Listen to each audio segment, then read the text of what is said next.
Hello, everyone, and welcome to the show. I'm Donovan. And I'm Jordan. Join us as we go into the pages. Podcast! All right, welcome, everyone, to this week's episode of Into the Pages. Welcome. Welcome, friends. Yes. As we come and we talk more about this dimension, Yes. this England place Mm-hmm. with magic spirits and stuff. Yes. And this week we're going to go through 19 through 24. 24? Did you not read 24? 19, I read 20, 21, 22, 23. 24. 19 through 23. Oh, no. I'm going to have to read in the middle of this episode. I was wondering why when I was going through the outline I talked about chapter 24 and you gave me a blank stare. I have no idea what you're talking about. Well, I guess I spoiled it for Donovan. That's okay. I don't remember what happened, so...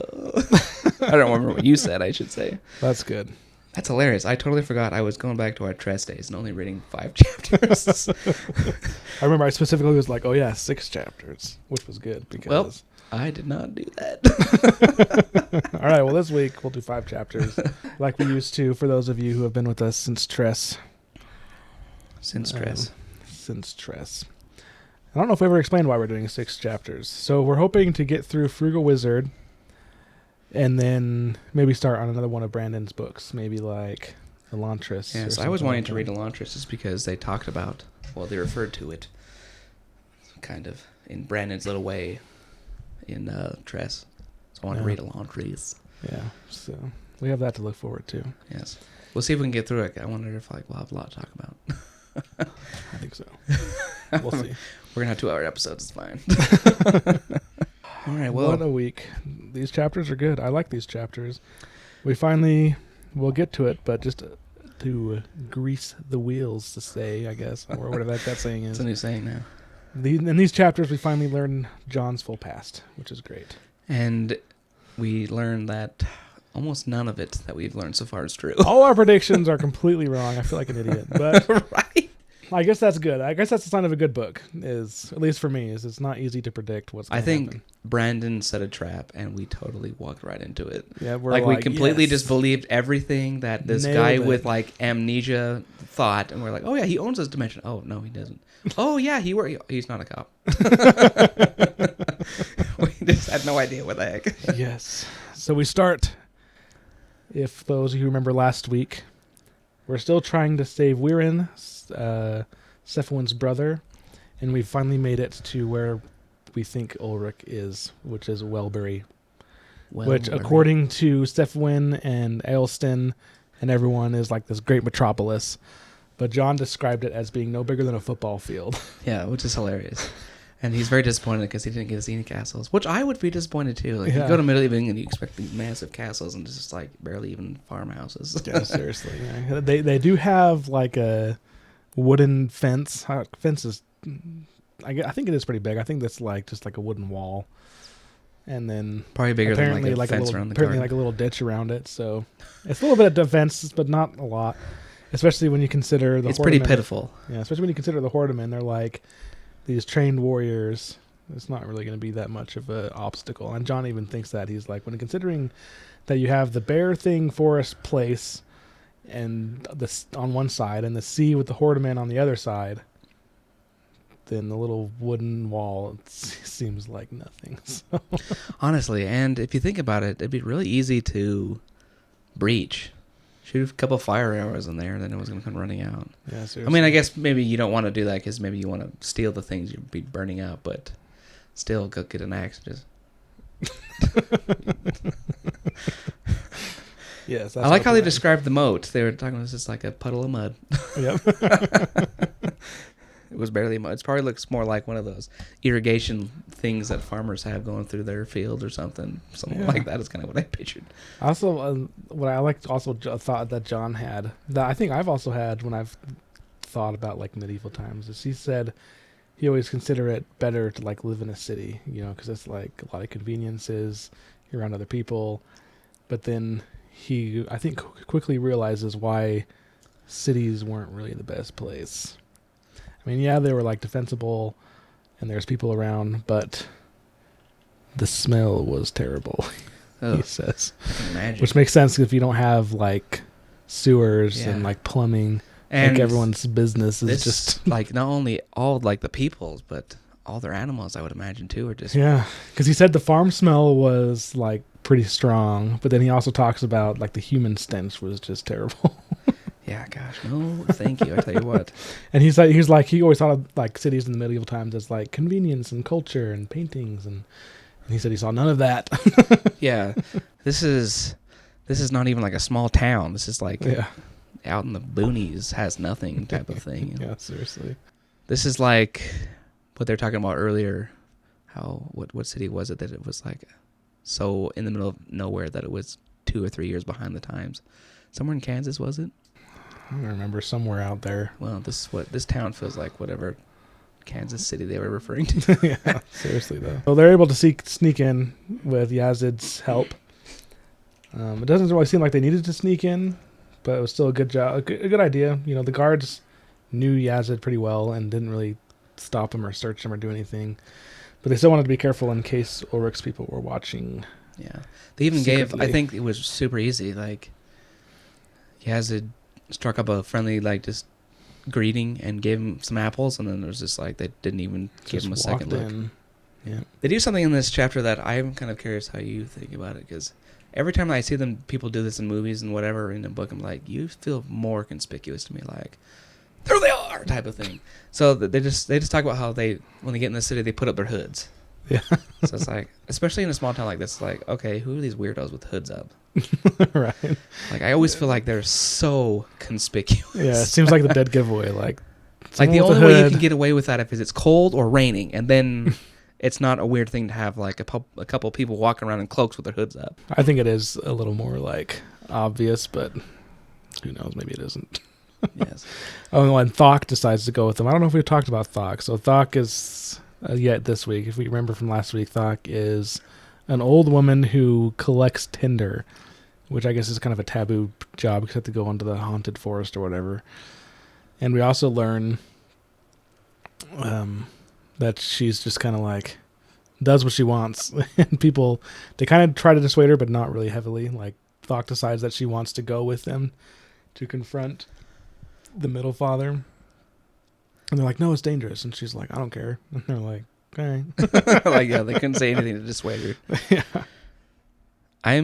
Was really curious to see. I'm still curious to see what she's going to do, because she has that part where she's like, our mission is dangerous. I know, and you'll end up dead without my help. It's like, what are you gonna do? That's like 80-plus-year-old woman or something. So I was expecting something from her to kind of manifest like she's a Yoda or something and Maybe she fight is. really well or something. And that takes us through chapter 19. How do you say that guy's name? Weldsig? The middle father guy? Yeah, Weldsig. Pretty sure. If I remember correctly from the audiobook. I want to get the next one. But so John's plan is simple but effective. Yes. So basically what they're going to do is John's going to distract Whalestead, the middle father, and try to find out where Weirin is, and then Aelstan and Cephalin are going to be close by to learn Weirin's location, and while John's distracting the middle father, they'll go get him. So simple, And straightforward. the plan goes off way better than they were expecting. I think it starts off hilariously. I agree. Can you just imagine? Okay, so in order to get in to where the middle father is, they see he's in his dining room area eating dinner or something. I don't know. Yeah. And they find the bathroom door, because apparently the bathroom door just is a door that leads outside, and you just go do your business outside. Right. And John gets his right that's following him around to unlock the door.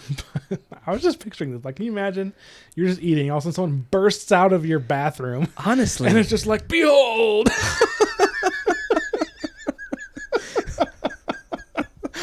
I can't imagine. And just to also, because it's like when he bursts in, like the middle father's halfway to his drinking, he's just like, Yeah, I can imagine. I that was hilarious to see. that would be like what is why? How did you get in my bathroom?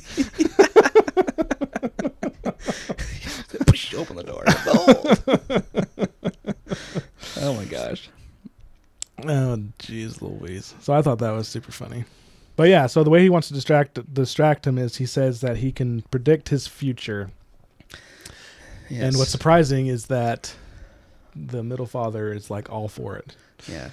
He's not even at all. You think, I mean, he's surprised, like, okay, somebody just... I think he was more surprised that someone burst in from his bathroom. Yeah, but like, he's not like, guards! or anything. Or he doesn't question him at all. He's just like, tricks! Yeah, he's like, now, right now. Yes. Which I think is a little telling. It makes it seem like Ulric and Quinn probably have already done what John is trying to do now to convince him. And so I think he thinks, and he even says this later, that he thinks that he's the same as Ulric and Quinn. Right. He does say that. But the trick that he decides to do to trick Wildsig, however you say his name, is he has one of his guards hold up a cloth to cover up the table to make it so John can't see, and then he's going to predict what he's holding or what he's pointing to or whatever that is. Yeah. And it's actually a trick that he got from the Frugal Wizard's guide. He says that they recommend having like an invisible drone that syncs to your visuals, which I thought was freaking awesome. Like, right? I would love that. That would be so cool. I'll just do that. Just like close my eyes and like fly around on Honestly. That'd be sweet. It's the closest you can get to flying without having the actual power. But John doesn't have a drone. So Sephiwin is hiding behind Wildsig. It happens to work. When she tells him, John enhances his hearing, and when Wildsig picks something, Sephiwin says what it is, and John can hear it because he has enhanced hearing. So. And he finds it very entertaining. Yes, Wildsig loves it. He's like, he's a child, that's for sure. He just seems so like crazy. He seems like this crazy guy, which we figure out a little bit more why he's like that, which I thought was kind of interesting. But right now he just seems like this kind of crazy weirdo. And he tells his wife or the woman that's with him to go get his best drink while he watches and is entertained, which we find out later was a code. Was a code? Yeah. Yes. Oh, and he also finds out where Weirin is, because the middle father just kind of tells him. He's like, "What?" Because he says, "It's after doing a few tricks." He's like, "There's others of my kind. I need to warn you about them." He's like, "Oh yeah, those guys, Ulric Lord Slayer," which I guess is a kind of that's interesting right. name to give yourself. Lord Slayer. And then he's like, "What'd you do with the kid that was with him?" He's like, "Oh, he's in a pit over by the whatever." Yeah, that's another thing that was just funny to me. Like, not suspicious at all. They're like, "Why do you care? What do you want to know for?" It just says. And so the plan is put into motion. Sephiwin goes to get her brother, and Elston goes with her. Yes. But things kind of unravel from here. The whole thing was a trap, a setup. Because the lady the lady that left to go get the drink. I don't know if you can see I'm doing air quotes. Anyway, she comes back, and with her is Quinn. And of course, he immediately recognizes John. Yep, Shaniz hits the fan. Because he says, he sees her and he's like, "Johnny, what the hell are you doing here?" Mm-hmm. So he doesn't seem as like he doesn't seem angry. Like, "Oh, son of a crap, Johnny's he's kind here." of just like, "What the F?" But he seems genuinely confused. Like, what in the heck? Of all the people I was expecting to see here, you were not the one, type of thing. Yes. And they begin to have a conversation, and this conversation is very telling because it finally restores the rest of John's memories. Mm-hmm. And they're pretty depressing. Kind of are. Yes, I'm not gonna Very lie. sad. I am not going to lie. So Quinn kind of like mocks him a little bit. It's obvious that he doesn't take John seriously. And John's like, "Well, I'm a cop." And he's like, "You're a cop?" I'm like, "No, you're not, you freaking idiot." That's essentially what it goes on. And Will Stiggs the whole time just laughing. And oh my gosh. This is just even more entertainment than the tricks for that freaking Will Stiggs. Yeah, he's like, "You said you'd have red hair. And then can you change his appearance?" And then Quinn's like, "No, this isn't the one we're looking for," because they're looking for Joe, whatever his name is. I forget his Ryan. And yeah, we just find a little more, and he stole something from Ulric. Was it the augments or was something else? No, we don't know what he stole. So it starts off. He's like, "Can't believe you're here. You have the bottles showing up here after you stole from Ulric." And it turns out he stole the code to get into that's this right. dimension. That's right. And apparently Ulric has purchased hundreds of dimensions. And John just like picked one randomly because he was trying to escape, try to get away from Ulric because he works for him. We'll get into that a little bit. But he just picked one randomly. He's like, he's not going to miss this because he has hundreds of them. Like, how is he even going to know? Yeah, he won't mind that I'm there. He probably won't even notice. But he didn't destroy the backups or the copies of this code. And Ulric, this is all chance that Ulric and Ryan and Quinn are there. We find out that they didn't know John was there. They weren't looking for John. They find out that, excuse me, so they did know that someone came because when John came, they obviously came looking for who it was. But they thought it was reinforcements for Ryan. And they're like, that was you? Oh my gosh, Ulric's going to love this. Like, and he pulls out his cell phone to start to call over. Yeah, how the frick did he get that to work in this place? I would like to know. They got some higher tech cell phones than we do that don't need cell towers or something. Yeah, but we'll get more to that. But apparently the memories we're getting from John is he was kind of a deadbeat. You know, he flunked out of art school. He tried to go to the police academy, flunked out of that. And then he became like what Cephalin thought he was, a con man and a grifter. And he did so terribly that he ended up homeless and sleeping in a gutter, which I guess was maybe part of his desperation because then he got in with Ulric and got in a lot of debt with him. And that's how he got his augments and things like that. I think he also met Jen during that time. And he knew Ryan for a while because he said during this whole time Ryan kept being more and more disappointed in his life decisions. So we find out that he's just kind of like this guy always down on his luck, ends up indebted to a major mob boss, even works for him a little bit. Yeah. Oh man. But I guess there is slightly one good thing that may have come out good out of this. Is apparently John was in some sort of UFC league is how I thought of it. Is he did augmented fights. It seems like it was like the black market type of UFC. Like. Yeah, because it was vicious, man. Like it was definitely crazy. It was like one of those things, no rules type of thing. Yeah, and he specifically participated in the league that allowed weapons, and he said that you'd get diced up and sliced up, but because they had such good medical technology, they would fix you up right afterward. That just sounds awful. That sounds terrible. I imagine you'd still have to feel getting what it was like to get chopped up, unless they have augments we don't know about that dull the pain or take it all away or something. It made me think of that movie, Alita, Battle Angel. It kind of did, actually.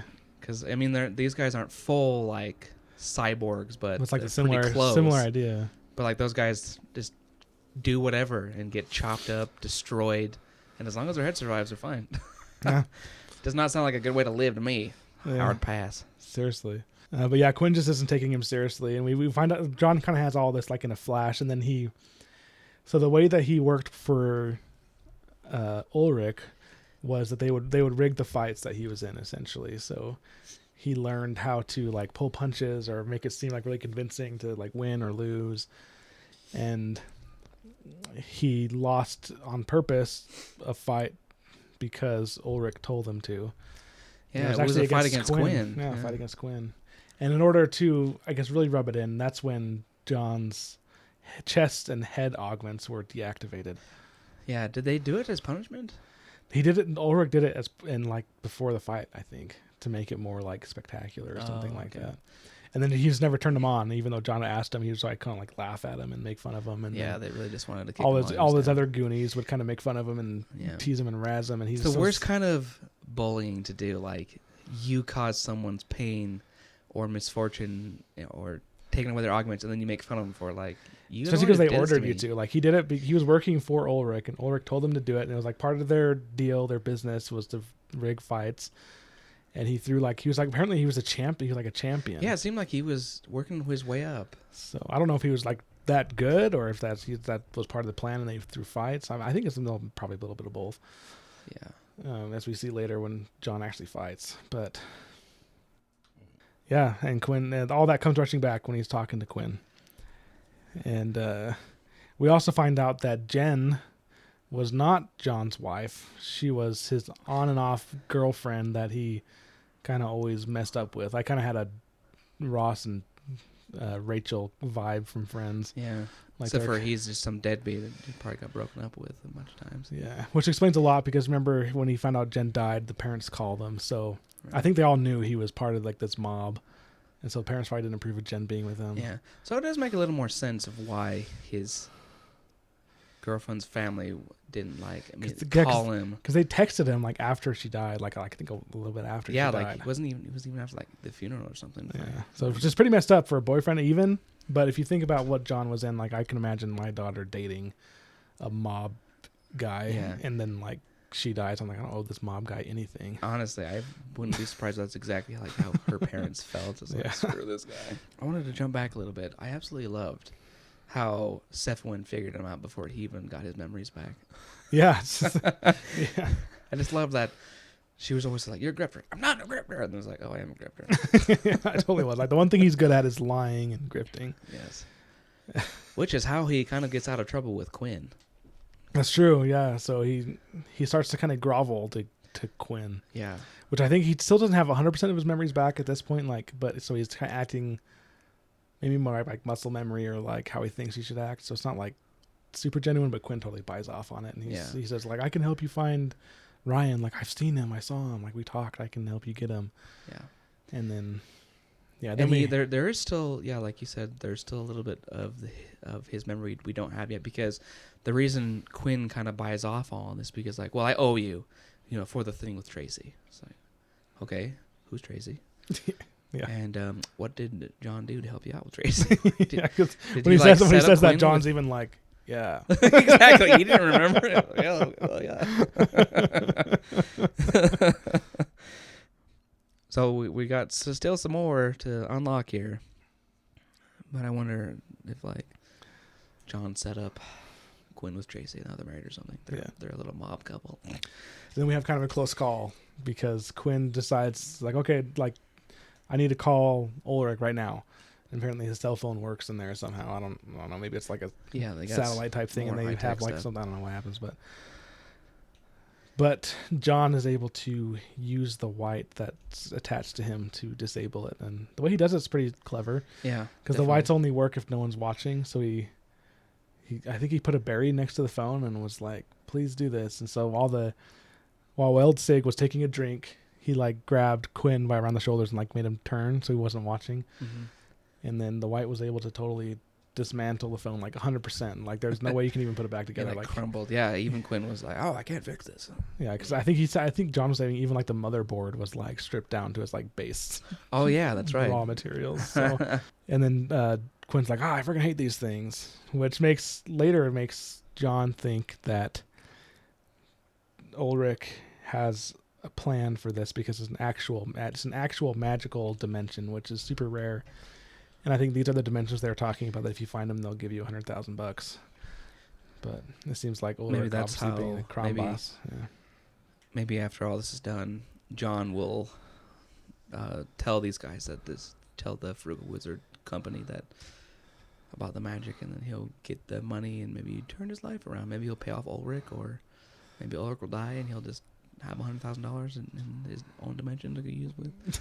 Maybe he'll go gamble it all and just become a deadbeat again.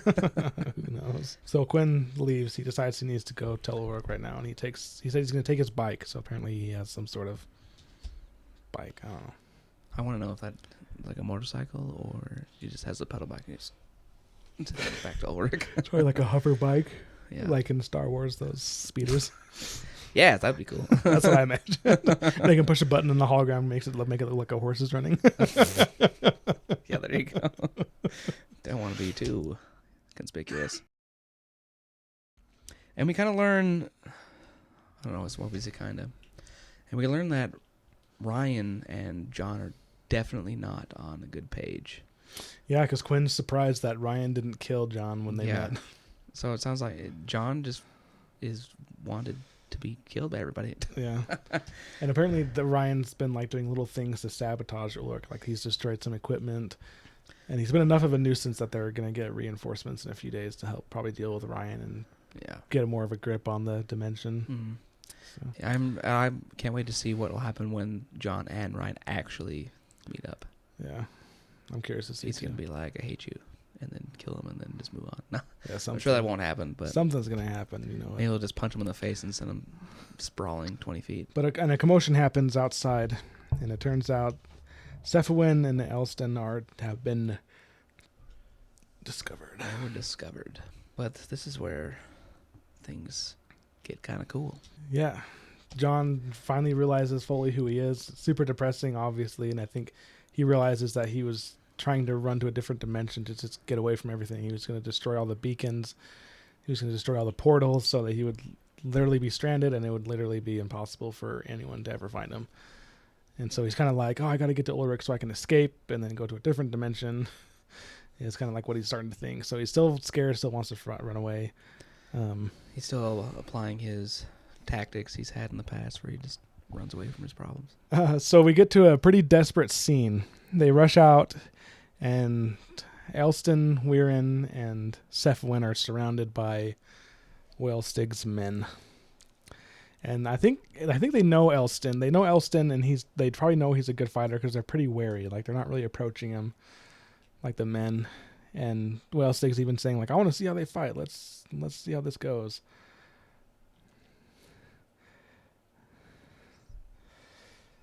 And he gets called a coward, and he kind of makes him mad. Like, he gets kind of pissed. He's like, I'm done being this. He's still, because, like, we had jumped ahead a little bit. This is the chapter where they talk about where his augments came from and that he fought for Ulric and that he had him. Oh, yeah, I get. Yeah, and this is part of what it talks about. Like, Ulric ordered the chest and skull augments to be compromised so his fall would be worse. So he literally just did it. He didn't even do it, it sounds like, in the match to make sure he couldn't win. He just did it after he threw the match to really just rub dirt in his eye type of thing. Yeah. He really just wanted to be a jerk for some reason. He just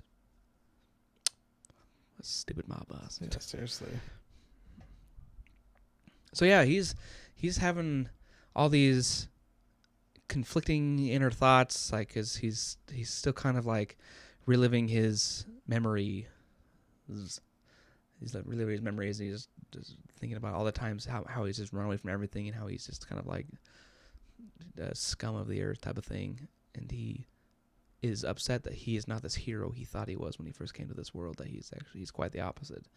And now he's, like you said, he just gets mad that he's been called a coward. Yeah. And we find out he's been 6 years fighting, so Yeah, that's pretty significant, I'm sure. So That's a long he time. definitely knows how to fight one-on-one combat.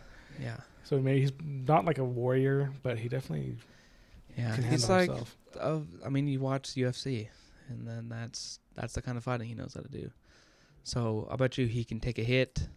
He just needs to remember how. He can definitely dish out a hit. Yeah. I wonder, it was not very clear on like when this all happened, because so he fought for 6 years, but then he also said for years after he lost that fight, he didn't have his augments, and Ulric always like was cruel to him because of it.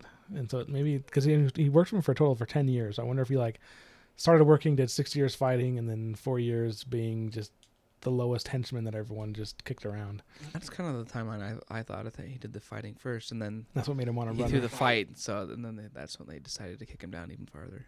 And so with all that pent up anger, he starts to fight, and he of course totally kicks butt. And turns out he has like super strength too. Yeah. He's like blocking swords with his arm, and he punches one guy. He flies 10 feet. That guy's not going to be getting up Which for is a pretty while. crazy. He says he even like punches a sword and punches it not hard enough to break it, but he says he thinks it was hard enough to break the guy's hand holding. Oh yeah. So you can imagine you're holding something, it gets hit so hard that the thing you're holding vibrates and breaks your hand, or however that crap that works. I don't know. Have you ever hit something and when it vibrates, you're just like, that just like Yeah. hurts in a weird way. I can't imagine that vibrate being so powerful. That This just, is like, shatters my your hand. hand. Like hurts and I can't move it anymore. What the heck? Oh, that'd be terrible. Seriously. Especially when you're like, I can't imagine if he like was this guy in the swing. Because if he was like in the middle of a swing and hard as he could trying to kill somebody, and then someone just punches it, It's like, man, I'm surprised his whole arm isn't like broken. It's all weird. Seriously, he probably broke his hand and like seriously numbed up his arm. Yeah, honestly. But everyone gets wary of them. They're like, he's one of them. So apparently Ulric and Quinn have already made a demonstration. And Welsig even made a mention of that. I think either he's going to or he made the mention earlier that he says they can use thunder to make holes and appear in people's chests. So Yeah, it's probably because like they used the gun again, and when you don't know what a gun is or how it works, you just hear it just looks like you just hear a colossal noise, and then the person who they were trying to hurt, it just suddenly has a hole in them and it's like dead. That's a pretty cool way, I think, to think about it when you don't know what a gun is. That they have a weapon that makes thunder that puts holes in people. Yeah. And so John, he's kind of bolstered by them being wary of him, and so he shouts, he's like, put down your weapons and join me to help defeat Ulric. And yeah. And actually, we kind of skipped over an important part, I think. And like one of the reasons why John like ran over to fight is because Elstan was fighting off the guards and got stabbed. Or was it an arrow? I think it was an arrow. I think it was an arrow. I didn't realize he got shot yet. I thought that was about to happen. Yeah, that happens before before John gets over there. And that's so he's right. Like he's got a fatal wound. This wound is gonna kill him. He's like he dead. He got shot 3 times. Yeah. And he's laying on the ground. He's obviously in that time like, you're done. And he even gives like his little speech like, oh, I thought he said something, but maybe not. I know he looks at John and like smiles or something and shows confidence in John, and that also inspires John a little bit because he also looks at John and like smiles or something, and that like voice bolsters John. Yeah, that's I think what I'm thinking of. But this is also right. So he like knocks away a couple of people, but then kind of like because he's also vulnerable. Like if they shoot him. Yeah, but there was something that made him stop fighting. I think everyone backed away, and then he started talking, trying to get them to lay down the weapons. Yeah, it was definitely that. And then Welsig starts coming towards him like he's going to fight him because he's like, obviously Ulric is better than you, and he has these things. And I thought there was going to be this totally awesome aha moment because John all of a sudden starts trying to access his augments again. I thought it's going to be one of those things where he's just going to get lucky and guess the password, but he didn't. Yeah, unfortunately like, not. Dang it. And then he kind of, his tenseness ends, he kind of fades, deflates, and other soldiers start approaching. They're just going to fight, and things are just, they just kind of dissolve pretty quick. So it seems like, he's going to kick butt and save everyone. There's like, oh, maybe not. Yes. And then he gives up, but then he hears a voice in his ear. It doesn't sound like it's in his head. It seems like there's like just like an invisible dude talking to him. Oh yes, I know what you're talking about. Yeah, that essentially says like, is this all you can do? Like maybe all the work I'm putting into you isn't actually worth it. And then John's like, is this all I can do? And then he decides to go and try and save Elstan. And he saves him in a pretty cool way. Yes, he does something you wouldn't expect. But he cuts open his hand and puts it over Elstan's wound. Yeah, and then transfers his nanites. I wonder if that feels weird. That's gotta feel weird. I don't know. Maybe they're small enough to where like you can't really feel it. It probably feels weird to Elstan for sure.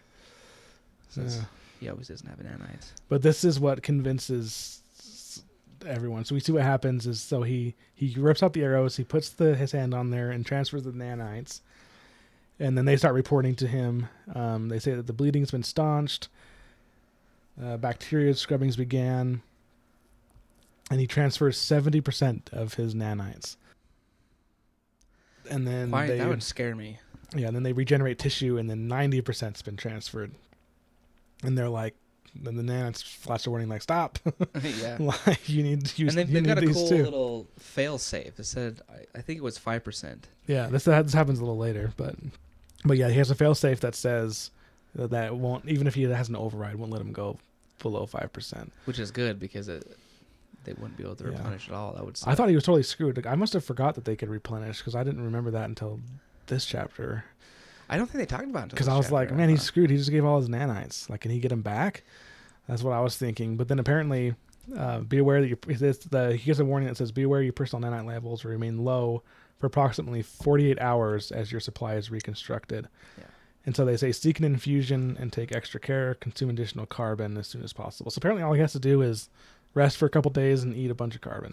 I wonder, because since it says seek an infusion, does he still have to get like a shot of nanites? I wonder if that's just like advisable, like you just gave a bunch of your blood and now you don't have nanites. Maybe it's just a good idea. Yeah, it could be that too. But not I don't like know. not We'll 100% see. necessary. Maybe if I'm kind of suspecting that things are going to go farther downhill and he doesn't have his nanites to protect him. So Especially because Ulric's, this always happens in the stories, but Ulric's big plan is going to go off in 3 days, and so he needs 2 days to recover. So I mean, yeah, is he going to wait 2 days, or is he just going to go for it with only 5% of his nanites? yeah. Or maybe like another thing I'm kind of thinking is maybe they're going to where Ulric has all of his stuff, right? Maybe he'll have an infusion there. That would be cool if he did. He'll restore just like that and then kick Ulric's butt. Yeah. But I mean, understandably, everyone, this is like a Jesus level miracle. You know, like healing someone that's just like dead, Literally about to like die. he's dead. No saving him. There's no saving him, and so everyone's just like totally just like shocked and amazed. Yeah. And even Cephalon's like, "Oh, so you actually are ill." And we find out that this is actually an effective way to win over these particular people. And when John thinks about why they're so shocked, and this is also the catalyst that makes Welsig agree to help John defeat Ulric. And it happens because he realizes that these people are just constantly surrounded by violence and fear, that, you know, they have the hordemen that come, they have the bear forest that's on the one side, and they're just trapped. They can't go anywhere, and they're just always, any day they could be their last. Yeah. And so they're used to violence. And so, if you bring in like super great technology, you can cow them, but they won't be like... They're not really awed by you or anything. But then John just showed that he could save them, and they're all like, you can heal? Like, oh man, this is huge. Like, we don't have to lose. And then Welsig even says, like, we don't have to lose our sons anymore. And then John's like, how many sons have you lost? And Welsig says he's lost 7 sons. That's insane. That's so crazy. And so we learn a little bit more about Welsig. So you remember how he nailed his hand to a tree to try to get Woden's approval, and that didn't work. And so he started acting crazy because Woden's also crazy with like grief and stuff, and that also didn't work. And it turns out he was doing all of that to try to get extra help to save his people. So he's not actually like a full-on... Yeah, sure, he is a little crazy. Obviously, he nailed his hand to a tree. I think so. I mean, think about when he was getting entertained by John. He was... This guy's a little weird. Yeah, seriously. And John decides to further prove his healing abilities, and so he tells Welsig to cut his hand and to give it to John. And John doesn't realize this at the time, but Welsig gives him his injured hand that he can't move anymore because he nailed it to a tree. Mm. And the nanites completely heal it. So they heal the cut that he made, but it also heals all the other damage, which was pretty cool. Yeah, that's way like cool. To be able to heal an old injury like that. Yeah, like I remember, they just had like nerve endings. They just reconnected or something. That's even more powerful than Robert Jordan's Aes Sedai healing.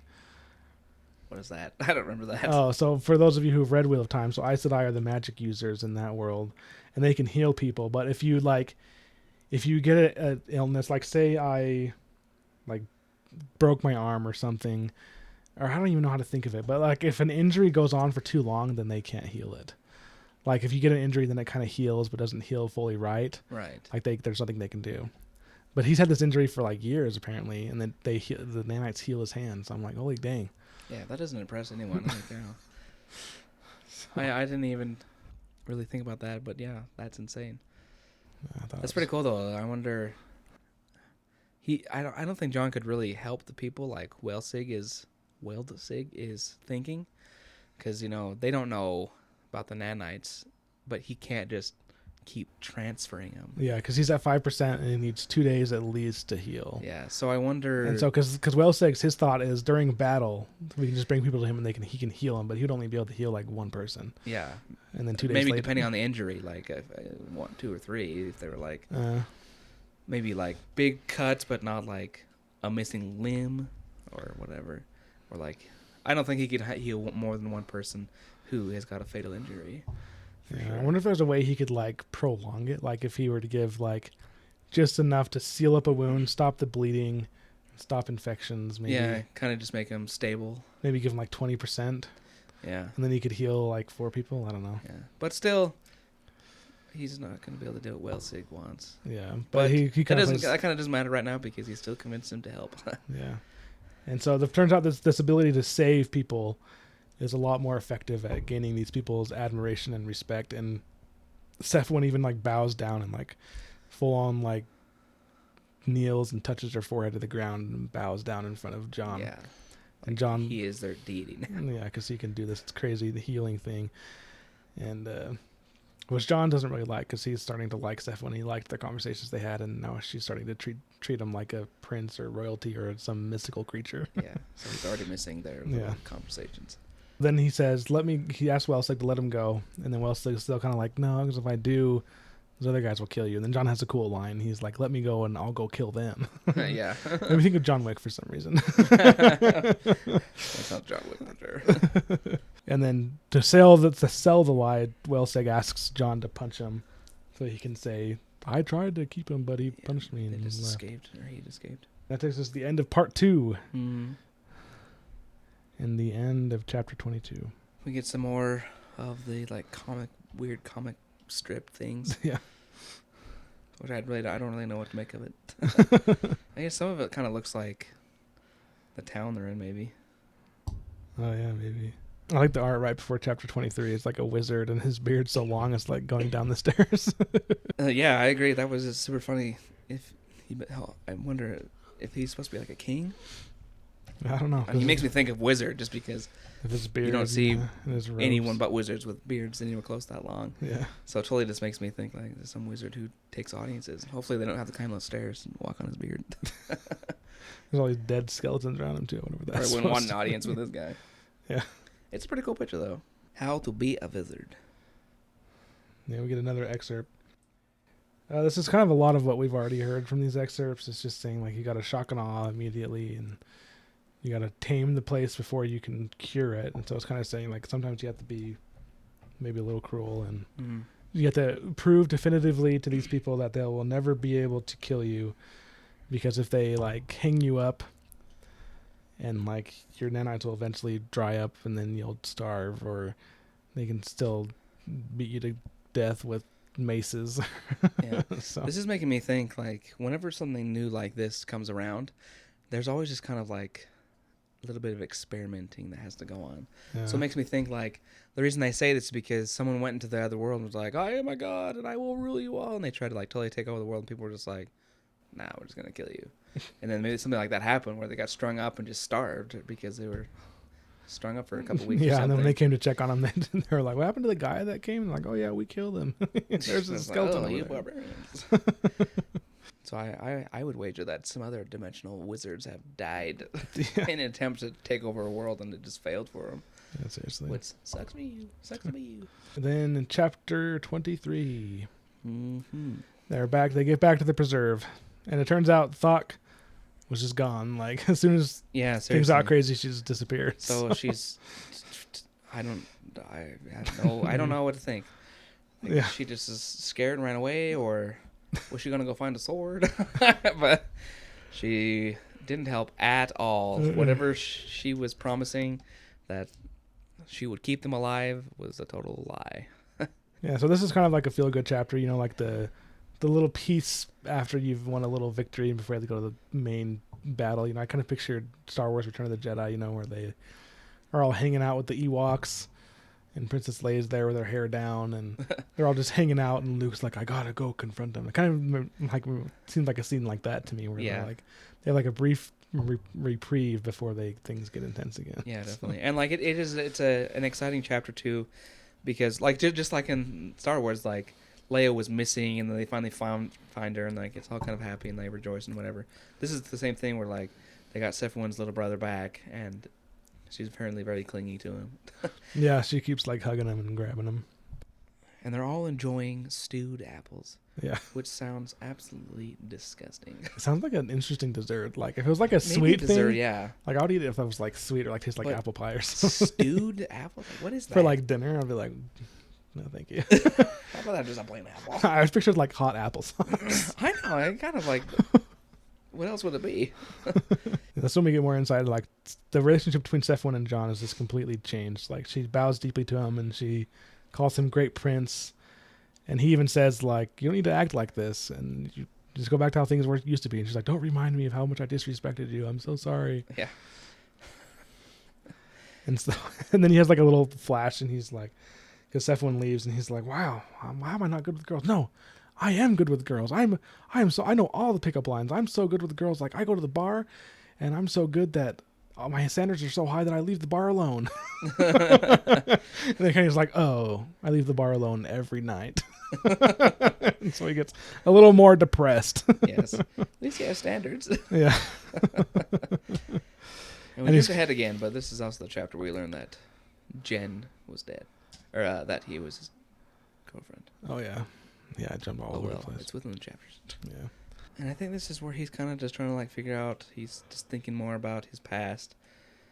And he kind of has like his own little therapy session with Yazid. Yeah. Kind of getting through his grief and talking about how he's his like, feelings I of am worth. worthless. Yeah. So he tells Yazid, he's kind of says that he's from the future, and Yazid's like, that makes absolute sense.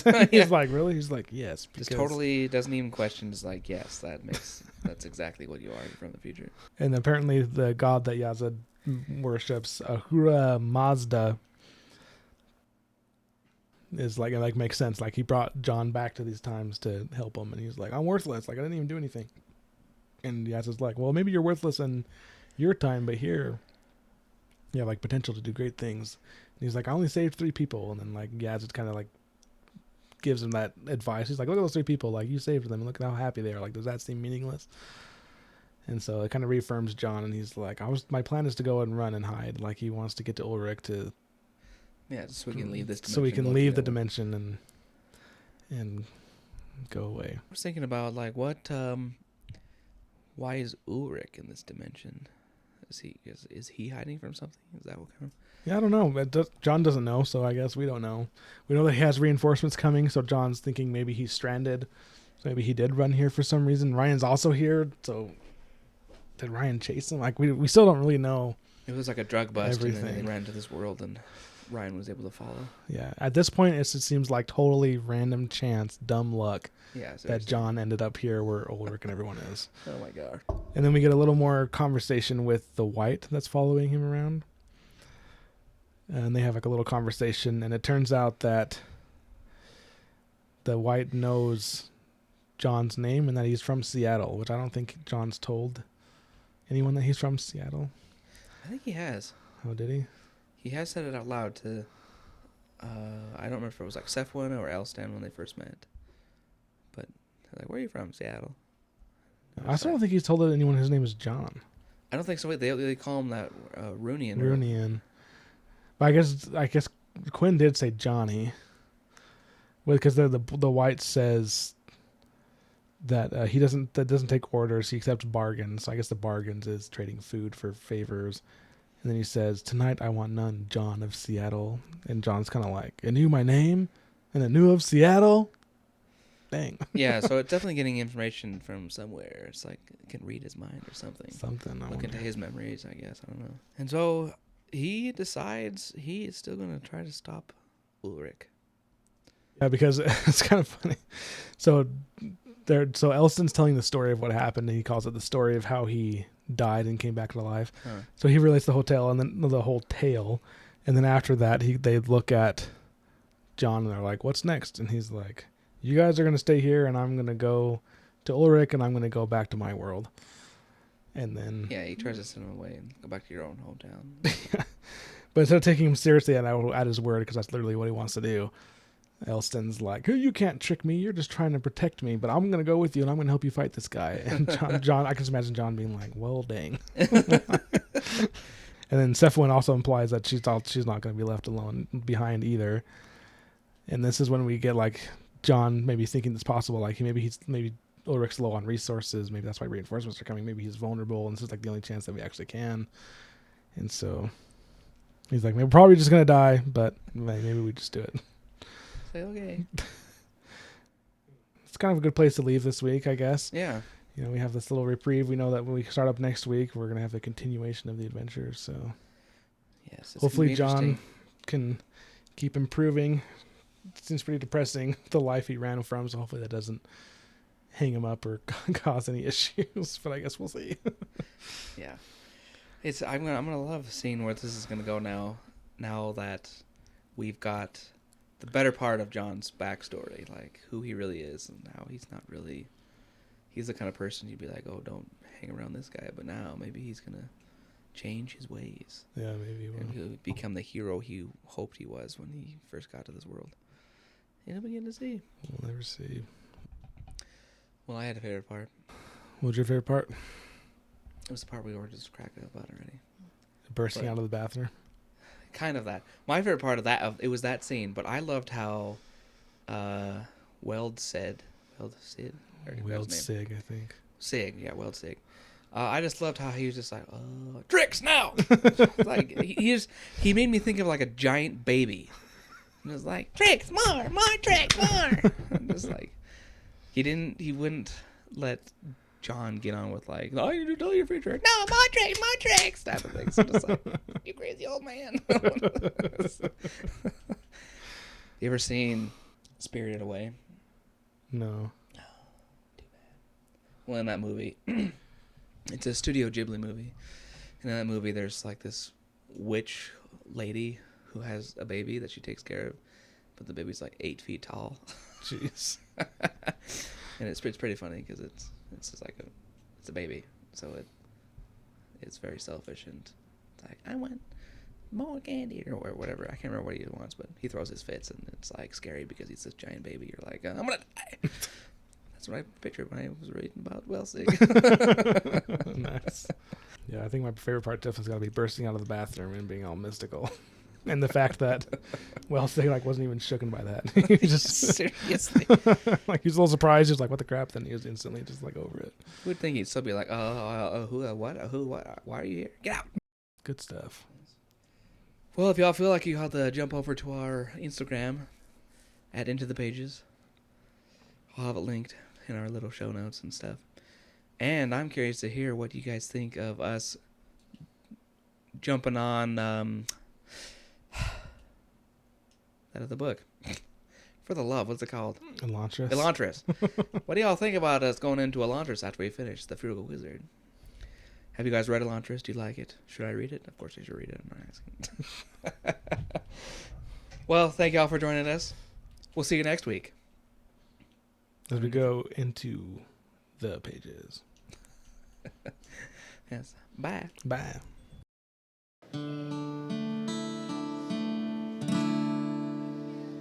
It's over.